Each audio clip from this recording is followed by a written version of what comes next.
Gravitation में acceleration due to gravity पे हम पढ़ रहे थे, और इसमें जी में कब कब चेंज आता है, इसमें 4 केस बनते हैं। पहला हाइट, जब किसी ऑब्जेक्ट को अर्थ के सरफेस से दूर ले जाते हैं तो उस पर फोर्स ऑफ अट्रैक्शन कम होता है। ऐसा क्यों? क्योंकि जब फोर्स इन्वर्सली प्रोपोर्शनल होता है डिस्टेंस के स्क्वायर में। तो जितना दूर डिस्टेंस जितना बढ़ाते जाएंगे फोर्स कम होते जाएगा, और फोर्स कम होगा तो एक्सेलरेशन यानी कि वो अट्रैक्शन एक्सेलरेशन उसका कम होते जाएगा। तो वही है कि जितना दूर ले जाएंगे उस पर जी का वैल्यू कम होते जाएगा, एक्सेलरेशन ड्यू टू ग्रेविटी कम होते जाएगा। तो उसका थ्योरेटिकली थोड़ा डिराइव कर लेते हैं। अर्थ है, ये कोई बॉडी है, रेडियस इसका आर ही है, सरफेस से इसका हाइट एच है, तो मास कुछ है, मास ऑफ अर्थ है, और हाइट पे कुछ ले जा रहे हैं तो एक्सेलरेशन ड्यू टू ग्रेविटी क्या था, g equal to mass of earth upon R e square. ये सरफेस पे था, एट सरफेस। अब हाइट पे ले जा रहे हैं तो जी में क्या होगा, हाइट में आर ई, ये वाला आर ई प्लस एच हो जाएगा, G M E upon R E plus H का होल स्क्वायर एट हाइट। अब इसमें से आर ई को कॉमन लेते हैं ताकि हमें ये जी का वैल्यू हम ले सकें। आर ई का स्क्वायर यहाँ 1 प्लस एच अपॉन आर ई का होल स्क्वायर। अब इस टर्म को हम जी बोल सकते हैं, जी बराबर यही था, इसको जी बोल देते हैं, यहाँ पे इसको जी बोल देते हैं upon 1 plus H upon R ई का होल स्क्वायर। अब इसको ऊपर ले जाते हैं स्क्वायर, नीचे ये पूरे टर्म को, तो क्या हो जाएगा, g into 1 plus H upon R e upon -2, इस -2 का होल पावर। अब क्योंकि height height compare to radius, radius है 6400 किलोमीटर, 64 यानी 10⁶ मीटर, तो बहुत ज़्यादा है कंपेयर टू हाइट। तो फॉर स्मॉल डिस्टेंस के लिए हम इसको ऐसा फॉर्मूला, ऐसे तो एक्चुअल फार्मूला ये है, अगर किसी भी हाइट के लिए फाइंड करना है तो इससे आ जाएगा, लेकिन हमें फाइंड करना है ऐसा कन्वीनियंट हो जो फाइंड करने में, ऐसा फार्मूला जो कन्वीनियंट हो फाइंड करने में स्मॉल डिस्टेंसेस के लिए। फॉर एग्जांपल 5%, अप टू 5% के लिए। तो अकॉर्डिंग टू बाइनोमियल थ्योरम क्या होता है कि अगर नीचे वाला टर्म बहुत बड़ा है तो उसको हम, इसमें जो पावर है ये यहाँ पे मल्टीप्लाई में हो जाता है। तो अकॉर्डिंग टू बाइनोमियल थ्योरम, ये बेसिक मैथ में अगर पढ़े होगे तो पता होगा, g into 1 - 2 h upon R e, ये हमारा हो जाएगा। इसको जी डैश बोल देते हैं, या फिर जी एट एच, जी एच बोल दो, ये हमारा आ गया। कि किसी हाइट पे अगर क्वेश्चन दिया है, किसी हाइट पे हमारा जो अपेरेंट जी है, यानी कि कितना जी में चेंज है वो फाइंड करना है, तो इस फॉर्मूले से अप टू 5%, यानी कि इस रेडियस के 5% कितना हो जाएगा, अप टू 320 किलोमीटर या हाइट तक फाइंड करना है तो डायरेक्ट इस फॉर्मूले से फाइंड कर लो। अगर उससे ज़्यादा फाइंड करना है, ज़्यादा हाइट पे हमें फाइंड करना है, अगर जी का कितना होगा तो इस फॉर्मूले से फाइंड कर सकते हैं। एक क्वेश्चन ले लेते हैं।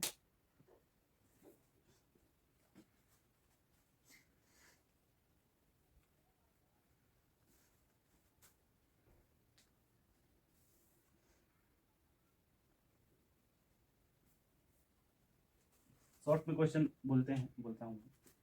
एक क्वेश्चन, एक ऑब्जेक्ट को अर्थ के सरफेस से किसी हाइट पे दूर ले जा गया, और अब उसका जी का वैल्यू, जो सरफेस के जी का वैल्यू है उसका 1/4 हो गया, यानी कि g/4 हो गया।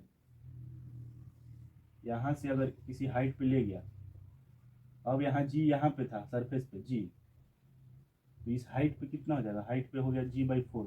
तो ये हाइट हमें फाइंड करना है। तो उसके लिए हमें फॉर्मूला, जो एक्चुअल फार्मूला है क्या, जी का, G into G upon 1 plus H upon R ई का होल स्क्वायर।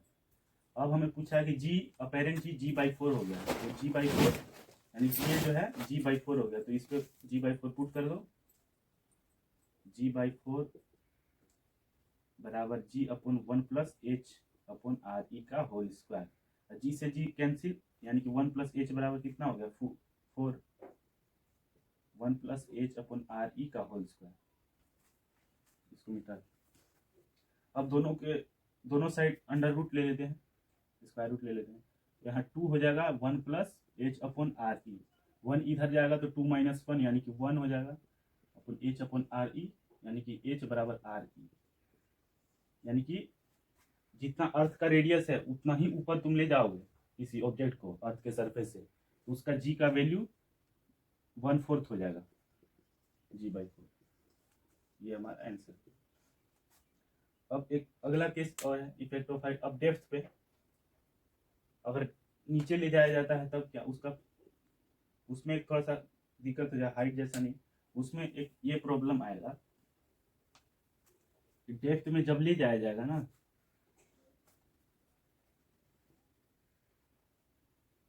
तो ग्रेविटेशनल फोर्स में चेंज आएगा। क्यों?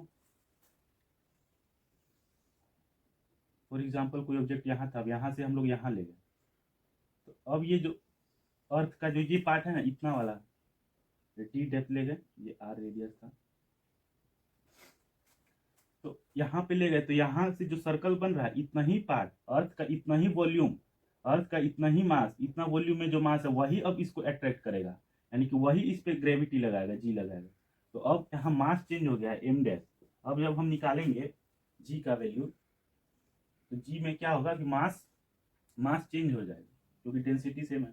तब इतना ही फोर्स, ये तो ये खत्म हो गया, अब इतना ही वॉल्यूम वाला जो मास है वो इस पे फोर्स लगाएगा। तो अब उसको डिराइव कर लेते हैं। जी इक्वल टू क्या था, g dash equal to g m dash यहाँ हो जाएगा अपॉन आर माइनस ये जो डिस्टेंस है यहाँ आर माइनस डी का होल स्क्वायर, ये हो गया जी। अब एम डैश निकालना, एम डैश कितना हो जाएगा, क्योंकि density equal to mass by volume होता है, डेंसिटी सबका सेम है, तो मास निकालना है तो डेंसिटी इंटू वॉल्यूम, इसका डेंसिटी इंटू इतना जितना वॉल्यूम है वो फाइंड कर लेते हैं।